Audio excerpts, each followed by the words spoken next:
Bonjour, c'est Gilles sur boursicoté.com. Voici l'analyse technique du CAC 40 pour cette journée du vendredi 8 mai 2015. Avec une séance de reprise haussière aujourd'hui, puisqu'après une ouverture sur un gap haussier, on est venu refermer ce gap avec un plus bas qui est à quelques dixièmes de points près, légèrement inférieur au plus haut de la veille, pour finalement clôturer au plus haut du jour, quasiment à 5090,39. Donc on gagne 123,17 points par rapport à la clôture d'hier, avec 2,48% de regagné sur le CAC 40. Donc une séance ici qui vient s'inscrire en retournement. Alors on avait signalé ici sur ces deux bougies le fait que nous ayons des volumes qui montent avec des bougies hésitantes, et bien qu'il y avait possibilité ici d'avoir un retournement, puisque cela correspondait à des phases de rotation sectorielle. Donc on a eu ce retournement. Maintenant nous allons voir que il manque encore certains signaux.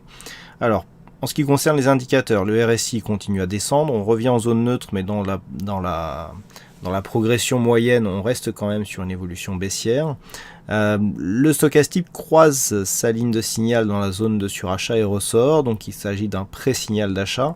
Le MACD confirme, donc on a aussi un retournement sur le MACD qui nous donne un signal de retournement lui aussi. Par contre, du point de vue des volumes, le compte n'y est pas, puisque nous avions des volumes supérieurs ici sur les séances de baisse, et alors que nous sommes sur un retournement, donc si c'était un retournement qui était lié à de la conviction acheteuse, eh bien on aurait un grand nombre d'investisseurs qui auraient, je dirais, 1000 paquets pour acheter et pour profiter du rebond. Et là, regardez, on se retrouve avec des volumes inférieurs à la moyenne, et en tout cas inférieurs aux précédentes séances baissières. Donc, du point de vue des volumes, ça manque de conviction, d'autant plus que, alors ça se passe dans un contexte de volatilité supérieure à la moyenne. Lorsque l'on regarde bien, on a ici des cours qui viennent juste chercher la moyenne mobile 20 exponentielle. Donc on est ici sur une phase où nous avons contact voile inférieur, moyenne mobile 20 exponentielle, inscription d'un nouveau plus bas, rebond technique avec retour sur moyenne mobile 20 exponentielle, mais pas de cassure.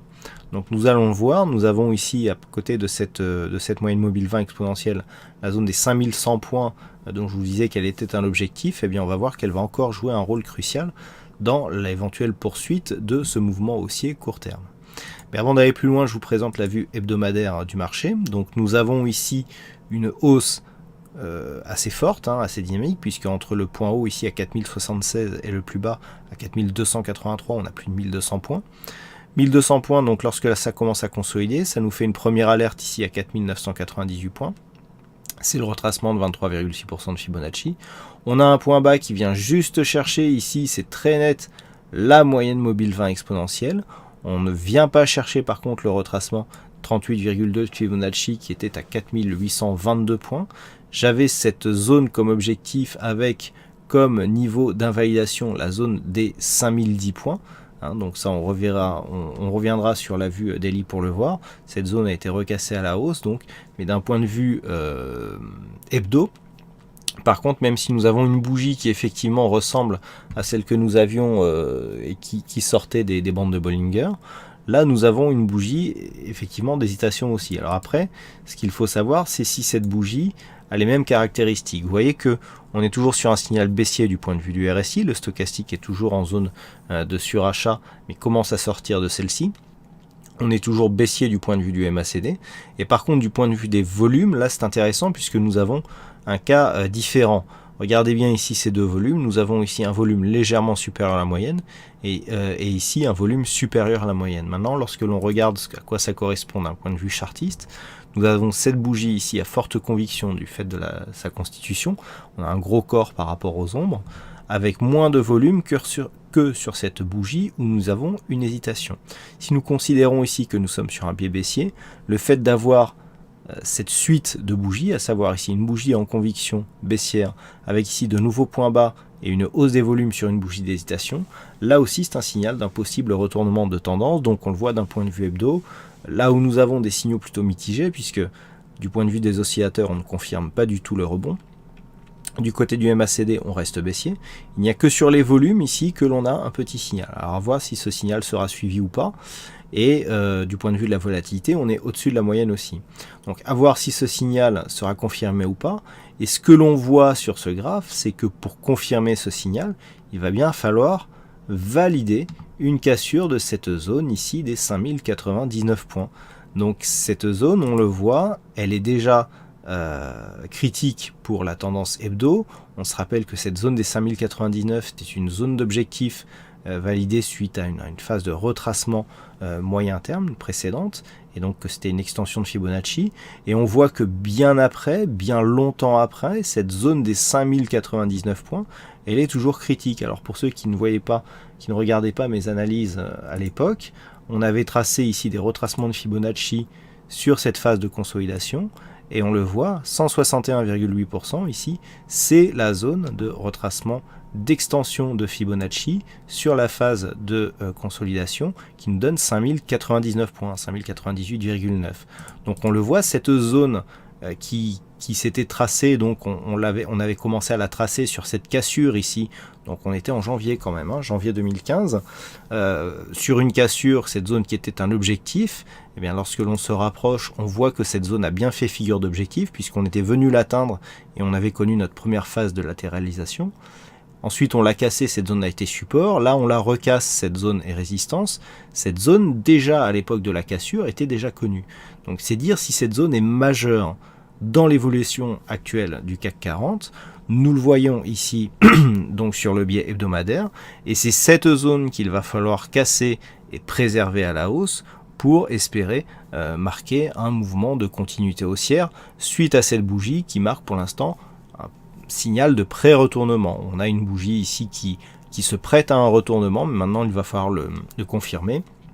Et sur ce genre de signal, on aimerait, pour confirmer un vrai signal, avoir un équivalent de cette bougie, c'est-à-dire avec un corps puissant, c'est-à-dire plus grand que la somme des ombres, et si possible vert, pour valider ici ce retournement. Et dans ce cas-là, on aura un pattern de 3 bougies qui nous donnerait des objectifs au-delà des 5283 points. Et donc ce qui validerait la poursuite du mouvement haussier. Donc à surveiller pour la semaine prochaine, cette zone ici des 5099 points, avec, je vous le rappelle, le reste des dividendes à verser pour le mois de mai. Voilà, maintenant si on revient sur la vue daily, on retrouve ici cette zone des 5099, et par rapport à ce que l'on a vu donc sur son importance sur la vue hebdomadaire, eh bien on voit bien qu'ici cette zone qui était résistance là, qui a été support sur cette phase après l'ouverture d'un gap, qui a été fermé depuis, eh bien cette zone s'est imposée comme résistance, et encore aujourd'hui. Donc c'est cette zone qu'il va falloir casser pour valider la poursuite du mouvement. Si le mouvement était validé en poursuite, donc nous avons ici une zone intermédiaire à 5136 points, hein, c'est une zone que je vous avais présentée sur la vue intraday, et en cas de cassure de cette zone, on a d'autres zones intermédiaires, avec ici par exemple cette zone des 5217 points, avant d'atteindre la précédente zone de points hauts.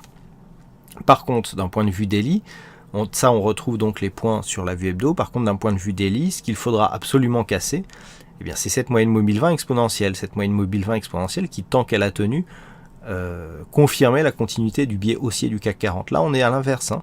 On le voit bien sur cette phase. Voilà, on était au-dessus de la moyenne mobile 20 exponentielle ici sur toute cette phase. C'est une moyenne que j'utilise beaucoup, ceux qui me connaissent depuis longtemps le savent.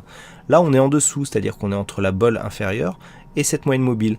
Tant que l'on est entre ces deux zones, on est en tendance baissière. Et là, on revient juste au contact de cette zone. Donc pour l'instant, on est plus sur une possible prise de mouvement à la baisse pour jouer la continuité que sur une vraie cassure. Hein. Pour avoir donc une cassure, il faut vraiment casser cette moyenne mobile 20 exponentielle d'une manière significative et puissante. Donc cette zone ici, cette moyenne mobile 20 exponentielle, qui se situe actuellement à 5094 points, cette zone horizontale à 5099, donc vous l'avez compris, dès lundi, c'est cette zone ici qu'il va falloir surveiller avec, je vous le rappelle, un gros versement de dividendes, et donc c'est là que nous verrons si eh bien, les cours valident ou pas la poursuite d'un mouvement haussier.